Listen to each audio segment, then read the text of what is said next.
и другие.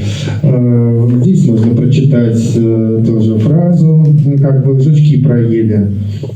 कैसे ये worms या snakes जो है खा रहे हैं उसके हिसाब से मूवमेंट है उनको अगर आप कनेक्ट करते हो तो Здесь просто по дороге надо пройти и прочитать какие-то по первым буквам предметов. So again जैसे आप मूव कर रहे हो कोई snowman है ship है bridge है इन सब के again आप यूज करते हुए कनेक्ट करते हुए पूरा Здесь что нарисует вода, когда потечет? Это human. हाँ ये अगर पानी भर जाएगा तो क्या बन जाएगा तो जो गड्ढे वाला पार्ट है वो एक ह्यूमन बीइंग है तो ह्यूमन है वो. Ну, в общем, это действительно, повторюсь, но я совершенно не все знал как бы загадки, которые будут, и они по ходу придумывались часто по ходу работы. Это вот lesson is it, the history. So, जैसे कई बार कुछ भी नहीं पता होता है जनरली नहीं पता था बिकॉज ऑर्गेनिकली बन रही है चीज तो वो वाला सेक्शन था उसमें वो हिस्ट्री पढ़ा रहे तो आपको सोचना पड़ता है कि अच्छा इस आंसर के लिए मैं क्या क्वेश्चन क्रिएट कर सकता हूँ जो इंटरेस्टिंग हो एक्सप्लोर करना. Yes, here is it now. Что съел тут два человека в туалетах, и нужно перечислить, нужно убрать. Вот, нельзя есть ментос и кока-колу, и нельзя бананы есть со спрайтом. Это очень плохо будет. तो इसमें ये बताना है कि पेट ना खराब हो उसके लिए कौन कौन सी चीज़ों को साथ में नहीं खाना है. तो जैसे मेंटोस और स्प्राइट हो गई वो पेप्सी हो गई और स्प्राइट और कुछ और चीज़ हो गई मतलब इन चीज़ों को साथ में नहीं खाना है कि पेट ना खराब हो जाए. ये क्वेश्चन है उसमें. Ну, да, и нужно, убрав эти предметы все со стола, прочитать то же слово. То есть, ну, я как бы немножко действительно играл в это время, когда рисовал. Вот. Здесь find the quest dresses at animals at this carnival. So again वही आपको एनिमल्स गेस करने हैं जो आप ये लोग गेस जो है वो फैंसी ड्रेस पहन कर आए हुए हैं और उन एनिमल्स के अगेन साथ साथ जोड़ के come up with those words. Recognize the heroes of video games in everyday life, for example. Darth Vader washing. Darth Vader जो है वो बर्तन धो रहा है, प्लेटें धो रहा है वहाँ पे. Iceman sitting in the toilet. Это Donkey Kong. Donkey Kong वाला है वो Donkey Kong, Dream washing. Obelix. Asterix, yes. This is Gora from Mortal Kombat. Here is Alien, and he making flowers. Also, поливает цветы. Mario, Eka, and Sonic. And in here we can write video games. First, video yes. So interesting बात है वहाँ जबकि लिख भी दिया recognize the heroes of video games in everyday life उस पूरे का आंसर है video games जो लिख भी चुके हैं उसके अंदर मतलब उसको लिखना कितना आसान हो सकता था बट उसका पूरा जो है एक प्रोसेस बना के एक मतलब गेमिफाई कर दिया पूरे उसको चीज को. Ну и другие тут это нужно духовые музыкальные инструменты, птицы из них сделаны. Здесь нужно отгадать какие грибы тоже. आपको यहाँ पे बता रहे कौन से मशरूम्स हैं. मशरूम्स भी अलग अलग शैम्पेनियम अलग होते हैं मशरूम्स अलग होते हैं बटन मशरूम अलग होते हैं तो सारे आपको अलग अलग जो है वो. Да. Вот здесь дальше пасьянс тоже здесь. Вот здесь надписи на могилах вот нужно прочитать. ये सारी ग्रेव के जो टूमस्टोन्स होते हैं वो आपको पढ़ के जो है वो करना है. Да, здесь это набор инструментов, вот нужно тоже перечислить. ये टूल किट है इसके अंदर भी आप जो है वो ढूंढते हैं कौन-कौन से एलिमेंट्स को आपने मतलब जो रखे हैं वो स्क्रू ड्राइवर है और फ्लायर से. Да, здесь вот рисовать, тоже в детстве была в журналах, я очень любил по циферкам рисовать, и получалось что-то большая картина. ऐसा भी अभी भी आता है वो नंबर टू नंबर 1 2 2 2 2 3 3 2 4 ऐसे करके जो वो करना होता है.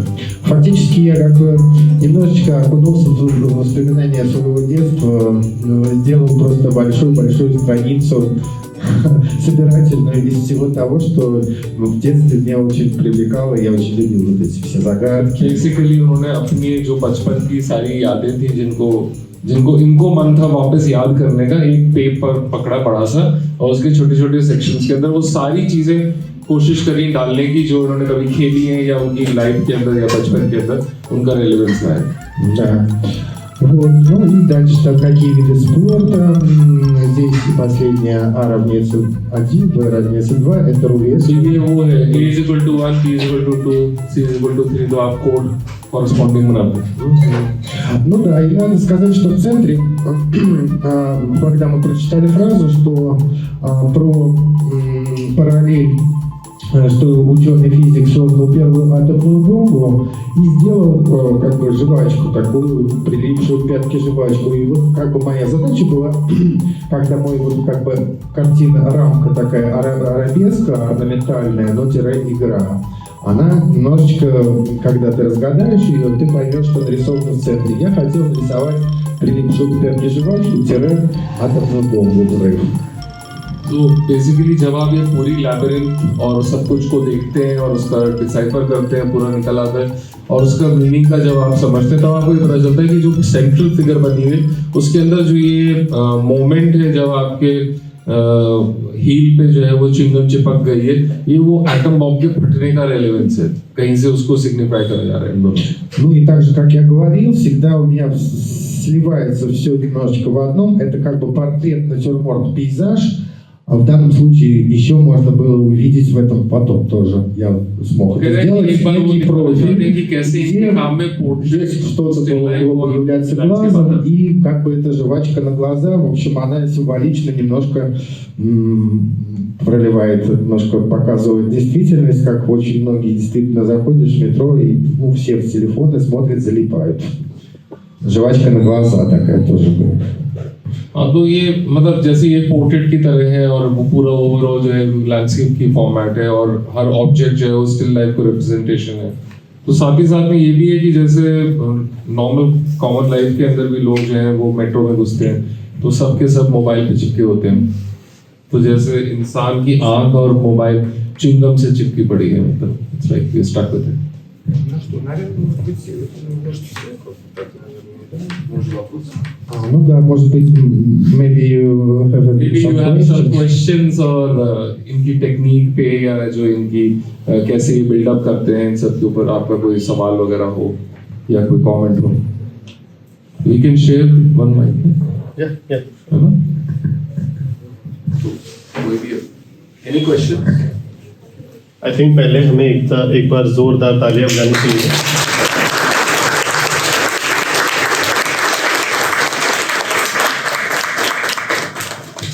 और मुझे लगता है कि बहुत सारे सवाल हो सकते हैं, तो आप बताइए. Anyone?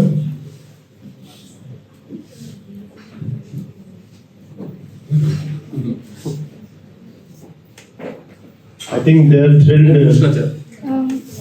So, सर आपको कितना टाइम लग गया इसमें? How many year? एक काम में या ओवरऑल? और Спрашивают, сколько лет уже ты занимаешься этим, вот этим? Наверное, если вот такими графиками, Да. 90-х начал, 90-х потихоньку, да, постепенно. почти 30. Начали на 90-х, да. So करीब अर्ली 1990s से शुरू करा है इन्होंने इस तरीके के काम करना. तो हाँ 25 साल तो हुई है. जी सर. Ну, да, надеюсь, в общем, सर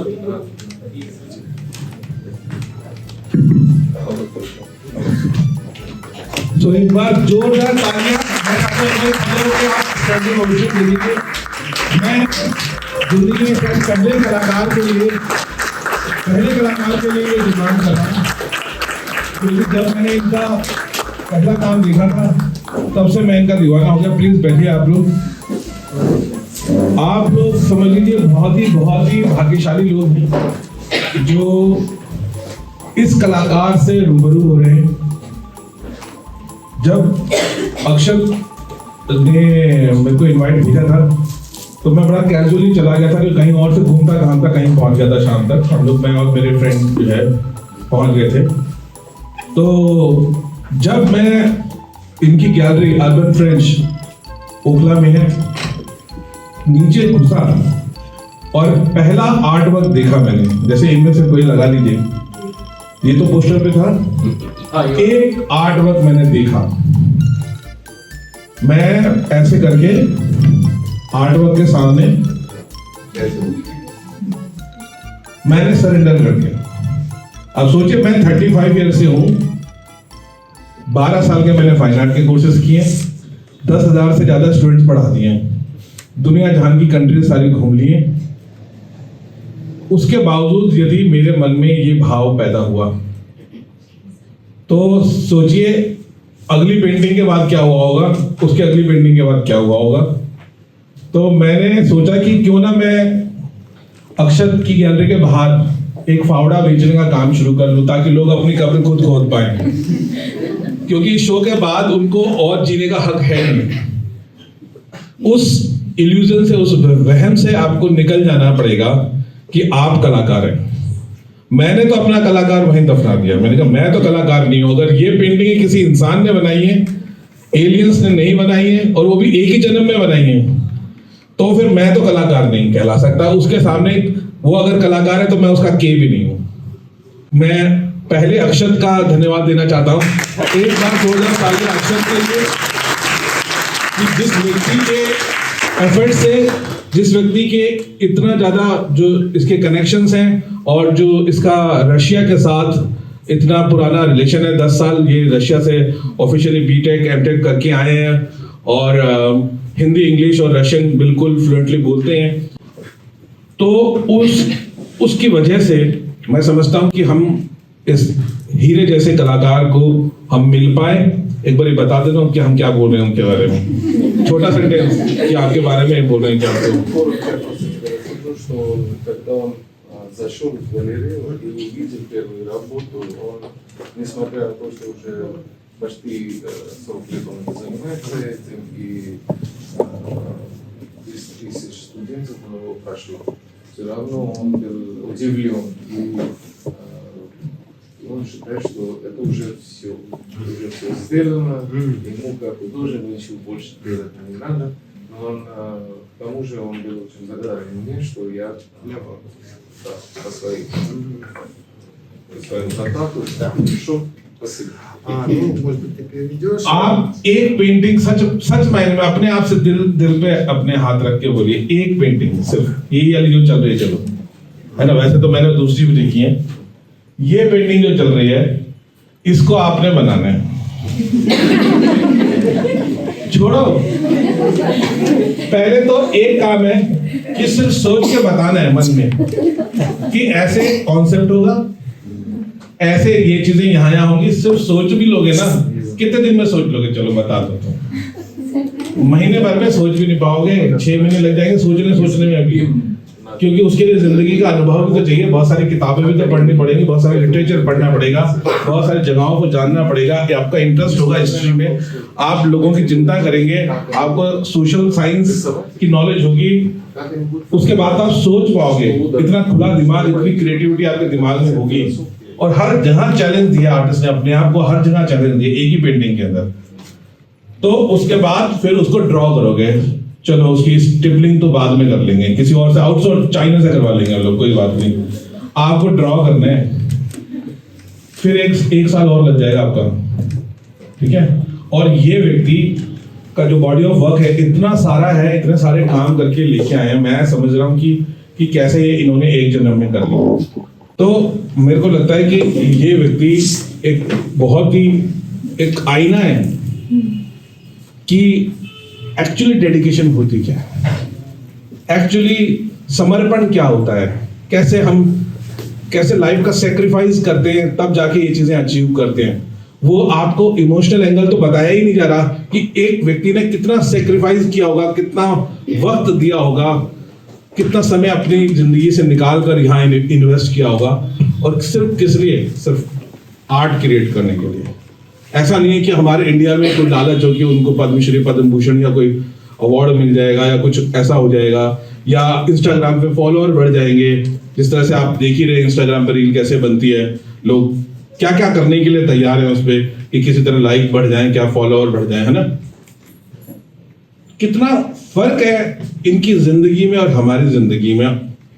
हम लोगों को आज का दिन, आज की ये मुलाकात पूरे जीवन भर याद रखनी चाहिए कि हम एक ऐसे व्यक्ति से मिले थे जिस व्यक्ति ने हमें इतना प्रेरित किया, आज जिसे कहते हैं ना दूध का दूध पानी का पानी हो जाएगा। जब आप बाहर निकलेंगे तो कुछ विद्यार्थी एक्चुअली एक मिशन दिमाग में सेट कर लेंगे कि नहीं मेरे को ऐसा बनना है। मैं यूं नहीं कह रहा आप ऐसी पेंटिंग बनाए, ऐसा आर्टवर्क होना है, बट उतनी डेडिकेशन मेरे अंदर होनी चाहिए, उतना समर्पण, उतना मैं फोकस हूं, उतनी इन्वेस्टमेंट, तब जाके मैं एक आर्टिस्ट कहलाऊंगा। जब मैंने दुनिया को ये सब कुछ दिया होगा, मैं स्टडी करूंगा, मैं दुनिया के बारे में जानूंगा और फिर नए आर्टवर्क क्रिएट करूंगा।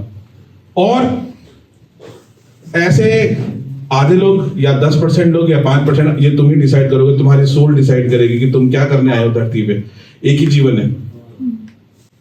और बाकी लोग जो है और वो हंसी में उड़ाते हुए चले जाएंगे, अबे छोड़ना, ऐसे तो बहुत सारे आर्टिस्ट आते रहते हैं, इनका क्या है, दिल्ली को लाजो फाट वालों का, कल को एक और अच्छा आर्टिस्ट ले आएंगे, क्या हम जिंदगी भर इसी कामों में लगे रहेंगे? जिससे जो आप कह रहे हैं उसी को और जो है वो ग्रेविटास मिलता है, मतलब वैल्यू मिलती है। इनके बारे में थोड़ा और बैक साइड में मैं जानना चाहता हूँ, क्योंकि ये भी जानना चाह रहा हूँ कि ये कहाँ पैदा हुए। मैंने कुछ नहीं बताया, इसलिए क्योंकि बताया मेरे को, आपने नहीं बताया, ये मेरे को बताया किसी ने, तो आप थोड़ा नंबरिंग से शुरू करो। Принципиально ничего не говорили. Что говорить? Надо сказать, ну давай, скажи, ты где родился, что это? Ну, Я родился в Москве в 1975 году, окончил институт Строгановской профессии графический дизайн, профилирующий предмет шрифт. so basically he was born in 1975 in city of Moscow. He studied from the University of Stroganov in Moscow, and his specialization was in fonts and basically into design, graphic design. Да, параллельно я работаю как диджей с 90-х годов, как диджей работаю, играю хип-хоп и еще барабанщиком являюсь. So from the 90s he's also worked as a DJ and hip hop DJ.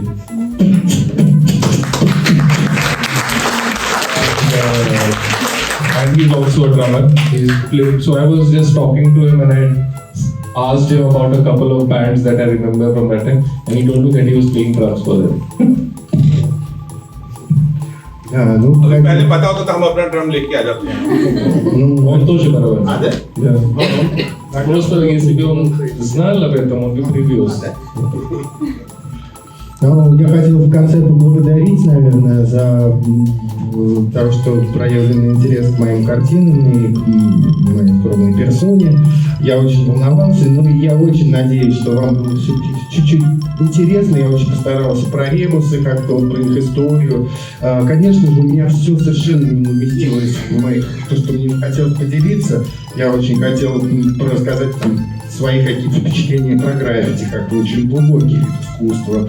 Еще про много всего, многие части современной жизни, и также про этот GPT-чат тоже можно было рассказать. Но, к сожалению, ограничено во времени. И я очень хотел поблагодарить также Акшата. Я знаю, разговариваю на английском, но в силу того, что я волновался, я, конечно, лучше бы, чтобы говорил на своем языке, потому что, как бы думаешь, и, конечно, все я вам не смог заказать, но надеюсь, вы меня простите за это. So, I mean, he would like to thank all of you कि आपने इतने जो है वो ढंग से सुना और यहाँ पे को बुलाया गया उसके लिए जो है वो आपको सर और इंस्टीट्यूट को सबको जो है वो थैंक्स है। मुझे थैंक्स है कि मैंने जो है वो लैंग्वेज में इनकी हेल्प करी, क्योंकि वो इंग्लिश बोल पाते, लेकिन एक वो जो नर्वस एनर्जी थी उनके लिए आसान था कि वो अपनी भाषा में बोले और मैं आप तक जो है उस बात को लेकर आऊँ। और वो आशा करते हैं कि कहीं ना कहीं जो, क्योंकि वो सारा तो नहीं बता सकते थे, लेकिन वो एक अपनी कला के बारे में और जो रिबस के बारे में जो उन्होंने जो एक फॉर्मेट है जिसपे वो काफी सालों से रिसर्च भी कर रहे हैं, काम भी कर रहे हैं, उनकी प्रैक्टिस में बहुत है, वो शायद आपको थोड़ा बहुत समझ में आ पाया होगा। जरूरी नहीं कि आप बनाएं, लेकिन हो सकता है कहीं ना कहीं शायद आप इंस्पायर हो कुछ चीजों को और एक्सप्लोर करने के लिए अपनी जिंदगी के अंदर। तो आई थिंक एक हम तालियों के साथ इनका जो है वो